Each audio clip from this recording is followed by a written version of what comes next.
Saludos a la audiencia de Lealtad Venezuela. Hoy tenemos un nuevo programa y vamos a estar conversando en la noche de hoy, jueves de podcast, Marcos.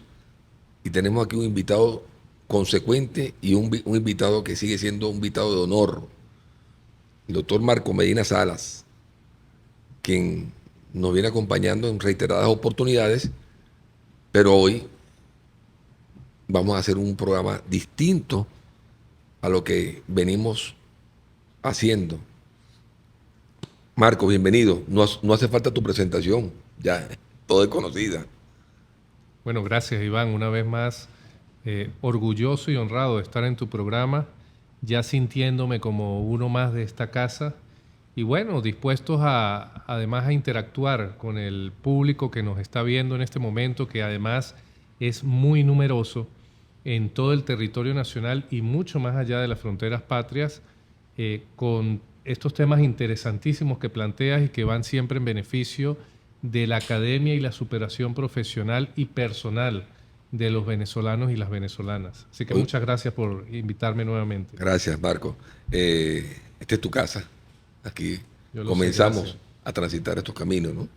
Los caminos jurídicos. Pero antes de comenzar, no se olviden de suscribirse a nuestro canal de YouTube, Lealtad Venezuela, y de seguirnos por nuestra plataforma de Instagram, Facebook, Telegram, Trick y TikTok. Lealtad Venezuela. Hoy tenemos a un invitado de honor, como lo dije inicialmente, Marco Medina Salas, un extraordinario profesional, juez de carrera, magistrado emérito, profesor universitario de posgrado y también doctorado, ¿no, Sí, doctor? así es. Y tiene una importante trayectoria académica y profesional, indiscutible. Doctor Marco Medina, 3 décadas, ¿no? De profesión. 3 décadas, sí, ya.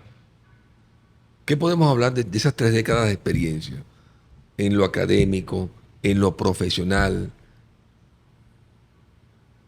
en la parte de la justicia. A ver, para ver a dónde paramos. Sí, mira, Iván, bueno, son casi 30 años de ejercicio profesional en el que además nos hemos acompañado, porque tú has hecho vida profesional conmigo en ese espacio y nos hemos encontrado en muchos desarrollos de nuestra carrera profesional, en muchos espacios, con muchas vivencias además. Y yo creo que eso es lo fundamental, que nos ha permitido durante esos 30 años crecer muchísimo en lo humano y en lo profesional y entender cuáles son las falencias principales del sistema, no solamente del sistema de justicia, sino del sistema de educación, el sistema formativo, del sistema de la administración pública. Son varios encuentros que hemos tenido con las distintas coyunturas, los distintos problemas que aquejan a la administración de justicia, que aquejan al sistema de formación y que por supuesto nos atañe a nosotros y que indiscutiblemente hemos encontrado en nosotros mismos algunas fallas en ese proceso de formación que hemos tenido que ir supliendo a lo largo de nuestras carreras con muchísimas dificultades, porque sin duda, Iván, y creo que en esto lo compartimos, nosotros tenemos que ir cambiando el sistema de formación para mejorar el sistema de educación, pero también mejorar el sistema de la administración de justicia, que es donde hemos hecho vida nosotros, porque siempre están de la mano. Lo mismo que todo el sistema que atañe al mundo de las comunicaciones y al mundo de la tecnología, que tú muy bien lo manejas y que tiene que ser o que tiene que dar un vuelco importantísimo para adecuarse a los nuevos estándares de la realidad social, a los nuevos mecanismos, a las nuevas mediciones que implican los cambios que se vienen dando y que se vienen generando en el mundo. Las distintas discusiones a nivel mundial ameritan que estemos a la par con estas necesidades rotundas en el área tecnológica, en el área comunicacional, en el área formativa y, por supuesto, en el ámbito de la administración de justicia. No, eso es indiscutible. Y yo te hago una pregunta ahora, como jurista, como profesor, como estudiante, que si hay algo que es importante rescatar, es que aquí yo sí voy a decir de ambos, somos consecuentes estudiosos de la materia. Creo que no nos consideramos expertos, ¿no? Sí. No soy experto, no somos expertos, ¿no? Estamos estudiando consecuentemente. Pero, ¿tú consideras que el derecho es una ciencia? Mira, es un tema de bastante complejidad y de muchísima profundidad, porque, bueno, por ejemplo, Zaffaroni ha dicho que el derecho es un arte. El derecho además tiene multiplicidad de métodos de abordaje y esa multiplicidad de métodos de abordaje hace ver con dificultad al derecho como ciencia. Sin embargo, hay ciertos enfoques y ciertos objetivos que tienen que generar constructos teóricos y por lo tanto desde esa perspectiva el derecho es visto como una ciencia. Discutiblemente el derecho, que es además un tema muy axiológico, porque nosotros hemos venido manejándolo única y exclusivamente como norma. Claro. Y eso es uno de los grandes problemas de nuestro sistema, porque hemos reducido la resolución de los problemas, la respuesta a los problemas, la respuesta ante las disyuntivas que tiene la gente y que acude a la administración de justicia a tratar de resolver el problema a una simple norma. Y nos hemos olvidado de lo más importante. El sistema ha excluido lo más importante, que al final de cuentas es el ser humano. Lo mismo pasa en el sistema de formación. El sistema de formación, Iván, ha venido manejando a todos los procesos de aprendizaje a través de reglas duras, de sistemas numéricos. Y nos olvidamos de lo esencial que es el ser humano que está tratando de obtener experiencias, de aprender, de adecuar, de incluir en su proceso interno experiencias que le permitan superarse día a día en el manejo de los conocimientos. En el derecho es igual. Hemos pretendido resolver conflictos entre normas, conflictos de intereses, pero apartando el ser más importante, que es el ser humano. Y siempre hemos sobrepuesto por encima de los más débiles en el sistema de administración de justicia esos intereses de los poderosos. Por eso es que siempre el mismo Zaffaroni nos ha indicado a través de algunas ilustraciones que uno siempre en el momento de tomar una decisión tiene que ponderar los intereses que se encuentran en desacuerdo, en conflicto, para tratar de acercarnos a la mejor decisión que se pueda tomar. Entonces, bueno, fíjate que todos estos enlaces teóricos nos llevan a nosotros a pensar y a repensar el derecho como ciencia. Hay muchas opiniones y será a partir de los procesos de aprendizaje y los procesos de formación que nosotros vayamos determinando si el derecho verdaderamente es una ciencia o, como dicen algunos, si es un arte. Una ciencia, un arte. Bien, yo pienso en particular que el derecho es una ciencia en la medida que lo vayamos adecuando esa realidad a los acontecimientos sociales que se abordan. Por ejemplo, hoy no podemos dejar atrás, el derecho no puede dejar atrás la inteligencia artificial y la inteligencia robótica. Recientemente unos chicos venezolanos ganaron el primer premio, ¿no? En un congreso que hubo en Turquía, puede ser. Sí, en Asia fue. En Asia, Sí, en la robótica. sí. Pero entonces ahí también hay una confusión entre lo que es la inteligencia artificial y la robótica. Y ahí el derecho, ¿cómo va a abordar, cómo va a regular esa actividad como ciencia? Es un desafío importante. La Constitución de la República, por ejemplo, abre un espacio y habla de la tecnología. En su artículo 110 habla de la tecnología. Ya. Pero, ¿cómo abordarlo como ciencia? Con estos cambios que son abruptos, disruptivos que vive la sociedad hoy en día. ¿Cómo adecuamos esos espacios? Enmarcarlo en esa realidad, en ese contexto de esa realidad que nos convoca, pues, a hacer una pregunta de esta envergadura. ¿Es una ciencia o no es una ciencia? Yo pienso que será una ciencia en la manera en que abordemos de manera protagónica los cambios que son indiscutibles hoy en día. Sí, es así. Y Por además, ejemplo, nuestro código, el Código de Comercio es de 1950 y nuestro Código Penal del año 1889, y nuestro Código Procesal Penal, civil. nuestro Código Procesal Civil es de la 1987. Así es. Coetáneo con el Código Civil. Es decir, tenemos normas. Nuestra legislación está realmente con un retraso en el tiempo bastante importante y Claro. con exclusión precisamente de estas nuevas herramientas que tú estás manejando un tema importantísimo, que es precisamente quiénes hicieron o quienes han venido desarrollando esa temática y ese aporte tan importante. Fíjate que en el caso de los jóvenes representantes o que representaron dignamente a nuestro país, ellos hicieron un planteamiento sobre esas formas de ingeniería robótica y obtuvieron efectivamente el primer premio. Bueno, es el ser humano, fueron esos jóvenes a través de su inteligencia quienes desarrollaron ese aporte del cual se tiene que nutrir el derecho, del cual se tiene que nutrir además el sistema de justicia para tratar de llegar al elemento axiológico, a la resolución de los conflictos.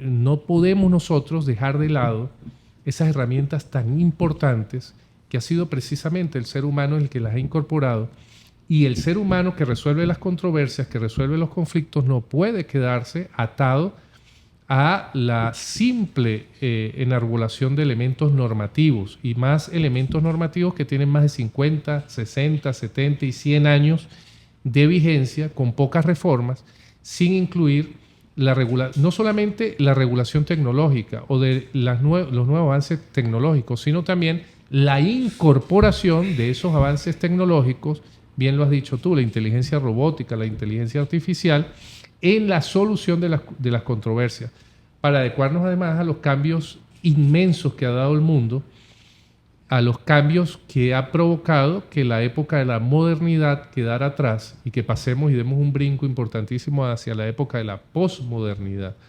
Ya tenemos una serie de actividades que involucran estas herramientas que no han sido abordadas por ningún elemento normativo, ningún elemento legislativo, y que es necesario que se hagan. Claro. Vemos nosotros cómo conductas van de la mano con algunas con algunas actividades en materia tecnológica, con relación a algunos eventos digitales, algunos delitos que se pueden dar en materia informática, y todavía nosotros no hemos podido resolver ese asunto. Pero además vemos con mucha preocupación cómo el sistema se encuentra todavía bajo normas o bajo estándares arcaicos, sin que se puedan incluir herramientas en la solución de las controversias a través del manejo tribunalicio de estas herramientas tecnológicas de inteligencia artificial, a través del manejo en audiencias, la solución que se puede dar a través incluso de las filmaciones de las audiencias. Es decir, una serie de instrumentos importantísimos que deberíamos tener a la mano, claro, y que no lo tenemos. Y que nuestra Constitución, bien lo estás diciendo tú en el artículo 110 establece, lo exige, es un mandato constitucional, y que estamos sin duda en mora en el manejo de este importante tema, Iván. Pero, ok, entrando en materia ya ahora jurídica, en materia judicial, que es el tema que nos ocupa, tú fuiste juez de primera instancia en las tres fases. Así es. De ejecución, de control y de juicio. También fuiste juez de corte de apelaciones. Y fuiste también presidente del circuito. Sí, y juez rector y relator de la Sala Penal del Tribunal Supremo de Justicia. Sí, pues. Creo que tenemos las mismas funciones, sí, en el tiempo. Yo como tenemos las mismas circunstancias y los que nos están viendo aquí, que nos conocen, hay una debilidad ahorita importante que yo veo en la fase de control Ujú.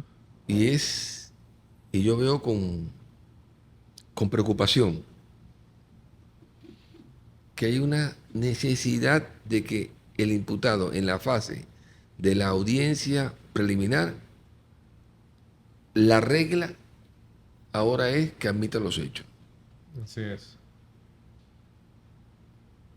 Es casi una imposición. Es un tema que bien delicado porque coartas al juez a buscar la verdad. Y esa verdad que se consigue en la fase de juicio es algo inimaginable porque administra justicia. O sea, pareciera que le da la responsabilidad al acusado para que admita los hechos. Es así. O sea, no pienso que el juez ahorita no está buscando esa verdad probatoria que te permita vincular cada elemento de prueba con la circunstancia del hecho y puedas llegar a una conclusión. Ese es como yo lo estoy viendo ahorita. ¿Tú compartes esa idea? No, yo lo comparto plenamente, Iván.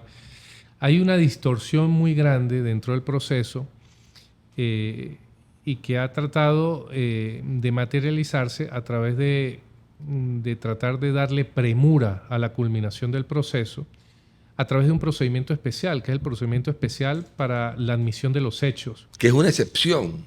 Es excepcional y que además el mismo Tribunal Supremo de Justicia, tanto en sala penal como en sala constitucional, ha dado un exhorto a limitar la imposición del procedimiento especial por admisión de los hechos. Es decir, que si la persona quiere admitir los hechos, lo haga de manera libre y voluntaria y no lo haga a través de imposiciones que pueda hacer el tribunal o por medidas de presión del Ministerio Público.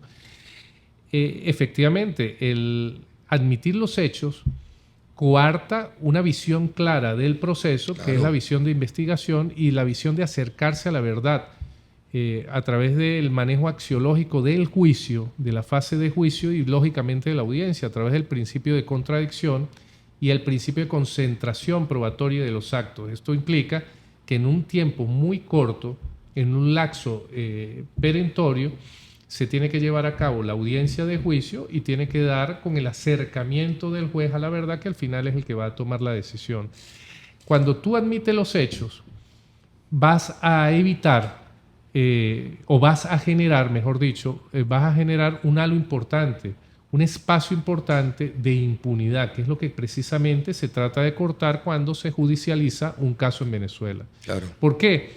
Porque, bueno, no va a haber posibilidad de que haya una explanación probatoria, de que haya una exteriorización de los elementos probatorios a través de la reproducción en juicio, que es lo que le va a permitir al juez, a través del principio de inmediación y a través del instrumento constitucional de la oralidad, observar qué es lo que pudo haber pasado en el conflicto que fue judicializado y en el que se pretende o al que se le pretende dar respuesta. Pero además se está viendo un caso en los tribunales, o estamos regresando a esa situación que se viene planteando en tribunales, es que si hay varias personas que son imputadas y que tienen el mismo hecho delictivo atribuido, dos admiten y dos van a juicio. Y resulta que los que admiten, con el mismo nivel de participación, son sancionados penalmente y los que van a juicio son absueltos.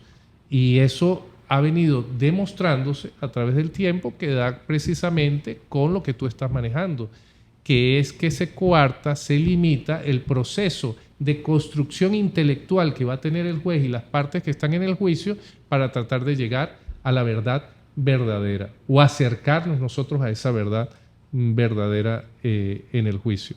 Entonces, bueno, estas contradicciones se pueden dar con el proceso de admisión de los hechos. ¿Cuál es el llamado que nosotros hacemos al juez de control? El juez de control, que además es un juez de garantías y es un juez de garantías constitucionales, es un juez que tiene que hacer control del ejercicio de la acción penal. Y fíjate que hemos estado tan cortos y nos hemos venido quedando tan cortos en la explanación de los conceptos procesales, Sí. que el juez cree que el único control que él puede hacer es el control de la acusación. Y eso es totalmente errado. No. El juez de control no hace control simple y llanamente del acto conclusivo acusatorio. El juez de control hace control desde el primer acto de investigación, desde que se da el inicio, la orden de investigación, el juez ya tiene la obligación constitucional de empezar o de iniciar esa fase de análisis y reflexión sobre los actos que se vienen sucediendo en el proceso de investigación. De allí que el legislador adjetivo, el legislador patrio, haya planteado la posibilidad de plantear excepciones en fase de investigación. ¿Y ante quién plantea uno las excepciones en fase de investigación? Ante el juez de control. Claro. Y el juez de control va a decidir si lo que se está planteando elimina el caso judicializado, lo execra del proceso o si se mantiene la investigación para que luego se dé un acto conclusivo. Eso forma parte precisamente de esa línea contralora que va a tener el juez de garantía en Venezuela. Entonces, el juez de control no solamente se va a limitar a analizar, a reflexionar, a controlar el elemento acusatorio presentado por el Ministerio Público o presentado por un ente privado, por un sujeto privado en el caso de los delitos que requieren acusación o instancia de parte, acusación particular propia, sino que el juez de control tiene que hacer una revisión material y formal de cada uno de los elementos que conforman, por ejemplo, un acto conclusivo que implique un sobreseimiento de la causa o un acto conclusivo que implique un archivo fiscal porque se están viendo coartados a lo mejor derechos de las víctimas, incluso derechos del propio imputado si se genera un sobreseimiento por una causal distinta a la que se pretendía que se diera el sobreseimiento y que puede generar consecuencias desde el punto de vista jurídico importantísimas. Claro. O un archivo fiscal que a lo mejor le conviene a las mismas partes que se investigue con mayor profundidad porque hay unos elementos que pueden dar con un acto conclusivo de sobreseimiento o no se va a limitar la participación de la víctima en el proceso. Entonces, ese enfoque tiene que ser totalmente eliminado y entender que el juez de control es un juez que va a hacer seguimiento al respeto de los derechos y las garantías constitucionales que se encuentran incluso en la investigación en favor de todos y cada uno de quienes participan, incluso de quienes no son víctimas o no son imputados o no son acusados, de quien pueda ser un tercero que tenga intervención en el proceso porque tiene algún interés en un espacio a discutir dentro de la controversia. Entonces, es un error que se viene cometiendo que nosotros pretendamos limitar las soluciones a una controversia única y exclusivamente con la aplicación del procedimiento especial por admisión de los hechos. Porque es que incluso la resolución de una admisión de los hechos, a través de una admisión de los hechos, sin profundizar en el manejo, en el contexto y en el contenido del acto judicializado, puede acarrear también perjuicios para una víctima que está ávida de justicia y que requiere ser oída y escuchada en una fase de juicio. Entonces, fíjate que no se puede tomar a la ligera el procedimiento por admisión de los hechos y que el juez, a través de un proceso que tú has venido manejando, que es el proceso de formación, tiene que entrar en un proceso de introspección y entender que el control no solamente se reduce a una audiencia preliminar como ícono de la fase intermedia, pero nosotros tenemos que empezar a formar a nuestros jueces. Tenemos que formarlos en los nuevos avances del derecho adjetivo, del derecho sustantivo, porque ¿qué provoca que un juez se limite a plantear un procedimiento especial por admisión de los hechos? El desconocimiento de las reglas del mundo procesal y el desconocimiento del manejo sustantivo de la teoría general del delito. Entonces un juez se ve limitado, y para no ser egoístas y solamente acarrear responsabilidad a la administración de justicia, ¿no? Un juez, un abogado defensor y un fiscal del Ministerio Público no manejan el derecho sustantivo y no saben resolver un conflicto en donde se implique o sea necesaria atender a la autoría y la participación, a los niveles de participación que puedan atender los distintos sujetos que intervienen en un hecho delictivo. Todo eso lo va a coartar la simple aplicación del procedimiento por admisión de los hechos. Bueno, porque además de eso, entonces ya la fase de juicio pues es la fase probatoria por excelencia y es donde se forma la prueba como como tal. Ellos en atención a que las partes tienen el control de la prueba, pues. Es así. Entonces, es importante ese tema. Ahora, en la parte de la academia, en la parte de la escuela de Derecho, ¿qué crees tú que debemos cambiar ahí? Porque hay que cambiar. Pero ¿qué crees tú que debemos cambiar? Bueno, la educación no puede seguir siendo una educación lineal y simplista. Estoy totalmente de acuerdo contigo, lo suscribo. Es entender que tú no estás formando seres inanimados, sino que estás formando seres humanos, y son seres humanos que además tienen que ser esos procesos de formación y aprendizaje, ser adecuados a los cambios sociales, al dinamismo y además al avance avasallador que ha venido dando la sociedad y el mundo a través de la inclusión de todas estas herramientas de las que hemos nosotros venido conversando y que son extremadamente útiles y necesarias para resolver cualquier tipo de controversia, desde las controversias sociales hasta pasando por dentro de las controversias sociales, manejando las controversias políticas, jurídicas, económicas, religiosas, culturales y hasta deportivas. Lo estamos viendo nosotros, Iván. Constantemente. Sí. Entonces, es importantísimo dar un vuelco importante y dejar de lado, en materia, sobre todo en materia de formación de ciencias humanas y ciencias sociales, dejar de lado esa lógica perenne, dura y matemática, para entender que vamos nosotros a resolver conflictos entre seres humanos con ayuda de herramientas tecnológicas, con ayuda de mecanismos comunicacionales, pero que vayan a ser un reflejo además para el nuevo profesional. Fíjate que se viene manejando y que nosotros lo habíamos venido atacando a través de los procesos de formación que incluimos en un momento dado en el Tribunal Supremo de Justicia, que era el círculo vicioso del proceso de aprendizaje, el proceso Correcto. educativo. Entonces salía egresado a una universidad totalmente lineal un abogado, y un abogado entendiendo o pensando que todo lo iba a resolver única y exclusivamente con el elemento normativo, con el librito. Y resulta que la solución de las controversias va más allá de un librito. Y nosotros entendíamos que ese abogado que salía de una universidad convencional, tradicional, lineal y simplista y monocéntrica, iba a ser captado por el sistema de justicia. ¿Y qué iba a hacer el sistema de justicia? Replicar, repetir ese proceso de formación simplista, lineal, monocéntrico y poco complejo. Y vamos a dar respuesta a través de la Administración de Justicia de una forma lineal, simplista, monocéntrica y poco compleja. Eso lo tratamos de cortar nosotros a través de los procesos de educación. Y yo recuerdo muchísimo que se formaron a través de proyectos y planes que presentaste tú y que otros magistrados también lo vinieron siguiendo, que fue el proceso del manejo del análisis crítico en el proceso de formación. Correcto. Y eso permitía que nosotros tuviéramos jueces y funcionarios judiciales más con una perspectiva crítica en el análisis del conflicto. Así es. Entonces teníamos jueces más capacitados y menos robóticos, menos lineales, jueces que te entendían que el problema que iban a resolver tenían que resolverlo de acuerdo a un contexto social, político, jurídico determinado, incluso religioso determinado. ¿Por qué? Porque fueron formados bajo una perspectiva de análisis crítico. Sí, de ahí versa el tema de el tema educativo, que la formación es necesaria en todo momento porque le da una fortaleza también a los funcionarios que perciben ese sistema educativo que los ayude a fomentar y a formar más digamos que más criterio, ¿no? En el momento para decidir. Formamos jueces y juezas y son los que están decidiendo, los que van a decidir, ¿no?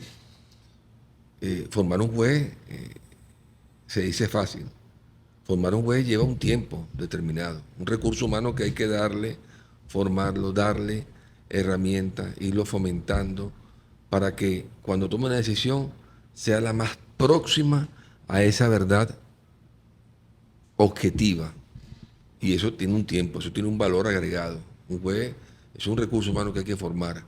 Entonces, ese punto de la academia es determinante. Pero en el tema de los pensos de estudio, yo veo, por ejemplo, el penso de estudio, por ejemplo, de estudios internacionales de la Universidad Central de Venezuela, el del siglo pasado. Hay que adecuarlos a estas realidades.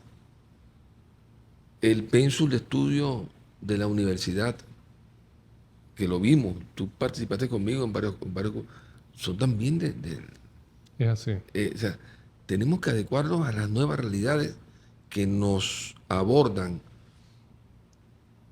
Y ahí entonces es donde decimos, si el derecho a una ciencia, tenemos que adecuar los pensos académicos a estas realidades sociales que vivimos todos los días. Son distintas. Las realidades de hoy en día son distintas a las realidades del 2010. ¿O no? Es así. Entonces,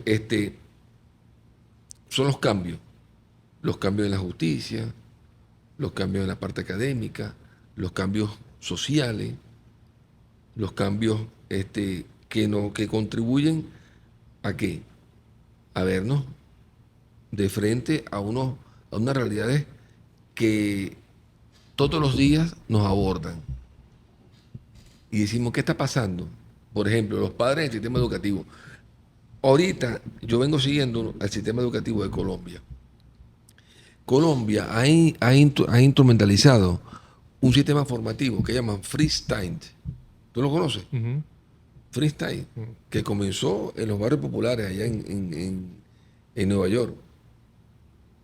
No saben lo que tienen que estudiar esos chamos para interpretar una canción. Y ahora te imponen de qué vas a cantar. Y para tú poder componer esa letra, tienes que tener conocimiento de lo que se te está abordando. Por ejemplo, y freestyle es una música, pero o sea, hábilmente lo están aplicando en el sistema educativo. ¿Sabes algo de freestyle? ¿Lo has visto? ¿Lo has visto el programa educativo? Son los cambios sociales que están viendo. El sistema educativo, yo pienso que tiene que ser abordado de manera protagónica, donde participen los padres, los maestros, la sociedad en general, porque los cambios son abrumadores. Así es. Ahorita tenemos un problema muy serio que no estamos percibiendo, y es la depresión en la juventud de hoy en día. La depresión que está de una forma avasallante a niveles estadísticos. ¿Por qué? Los cambios. Es así. Los cambios académicos. Y son temas que tienen que ser incluidos en los pensos de estudio. Claro. Es así. Fíjate, nosotros tenemos una situación internacional que nos afecta, que es la situación del Esequibo venezolano. Por ejemplo. Y que tiene que ser incluido en el tema, en los pensum de estudio de manera obligatoria en la cátedra o en las carreras de estudios internacionales. Y en la misma carrera del derecho. Ya nosotros tenemos que formarnos con una capacidad teórica para solventar esa situación, pero además con un conocimiento histórico del tema. Nosotros tenemos todavía niños y niñas que no conocen la situación del Esequibo venezolano, no conocen los distintos laudos, cómo nos perjudicó las problemáticas, los acuerdos entre las grandes potencias en el año 1899, entre los Estados Unidos y Gran Bretaña, cómo perjudicaron a un país que acababa de obtener su independencia como Venezuela, y cómo luego nosotros recurrimos a las vías internacionales en la década de los años 60 y cómo nos están atacando a través de una jurisdicción a la cual no debemos o no hemos debido estar inmersos, porque están buscando la coalición de las grandes potencias para perjudicar el territorio venezolano. Esos son temas históricos, temas de carácter político y geopolítico, y además temas patrios que tienen que estar incluidos en un pensum de estudios en las carreras de estudio internacional y en las carreras de derecho. Igual que la inclusión, lo que venimos hablando nosotros, del derecho con matices de utilización de las herramientas tecnológicas de todo el ámbito digital, Claro. para que nosotros podamos avanzar de la mano con los estándares internacionales en materia de la solución de los conflictos, Iván. Entonces, ese es el vuelco importante que nosotros tenemos que dar en nuestro proceso de formación para la optimización de nuestro sistema, tanto el sistema de formación como en nuestro sistema de administración de justicia. Por ejemplo, Marco, hablar del Esequibo, el Esequibo, pero estamos hablando de 150 y pico de mil kilómetros cuadrados, ¿no? Sí, 152.000 kilómetros cuadrados. 152.000 kilómetros aproximadamente, ¿no? No es poca cosa, o sea, es un territorio, es una extensión importante de territorio venezolano, que es historia y que se conoce. Ese tema lo discutimos nosotros en el Tribunal Supremo. Sí, cómo no. Cómo no. Lo titulamos Misión Esequibo en su momento, en el 2017 creo. Sí, se hizo una campaña bastante fuerte, sí. tanto en el proceso de formación con relación al recorrido histórico de nuestro digno reclamo internacional, sí, como del abordaje jurídico que se tenía que plantear en su momento para la defensa digna del Esequibo venezolano. Bueno, entonces, yo comparto y suscribo contigo eso. Si no llevamos esa pequeña extensión territorial al conocimiento público general, se va a quedar como que es un reclamo formal de un territorio. No, son 152.000 kilómetros cuadrados que está en discusión. Es así. Que se nos quiere quitar. Es así, que ha tenido por años, durante siglos ya, Sí. la intención de grandes potencias imperiales de apoderarse de los recursos, y hay que decir, los recursos naturales con los que cuenta Venezuela. Y fíjate que ha sido siempre en contra de los países pequeños.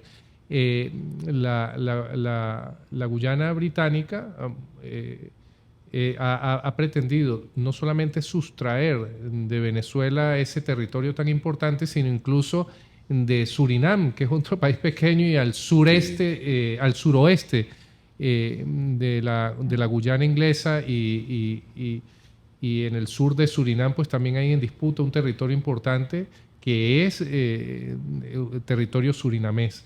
Entonces, ¿cómo se han venido fraguando esas inquietudes internacionales en contra del país? Es importante que lo conozca quien vaya a hacer vida política y quien vaya a hacer vida como abogado, y es importante que se suministre información importante, verdadera, adecuada, histórica para la defensa de Venezuela a través del cambio de los pensum de estudio en esta carrera, incluso desde la educación inicial de los niños y las niñas. Ahí voy. Eso pensamos entonces, ¿no? Que debe ser incorporado al pensum de estudio desde la escuela. Empezar a estudiar el territorio Esequibo de Venezuela, a explicar para fomentar conciencia en lo que se está en discusión. Por ejemplo, mi hijo, yo tuve que darle una explicación del territorio Esequibo, y él está en cuarto año de Derecho, en cuarto año de bachillerato. Así es. ¿Ves? Porque no tienen conocimiento. Y nos han dominado más por la ignorancia que por la fuerza. O sea, por el desconocimiento. Entonces, la información es poder. Y, por ejemplo, eso también forma parte de los cambios que tenemos que nosotros generar tanto en el sistema educativo, como en el sistema jurídico, como en el sistema judicial, como en los distintos sistemas que nos toca y nos va a tocar abordar en los distintos temas. Bueno, Marco, estamos llegando a la parte final del programa. Jueves de temas importantes, con una persona importante, como es Marco Medina Salas. Yo te agradezco la presencia, Marco, y esperamos vernos en otra ocasión. Pero vamos a ponerle fecha, porque ahora yo quiero que hablemos de la parte sustantiva, que también es un dato no menor.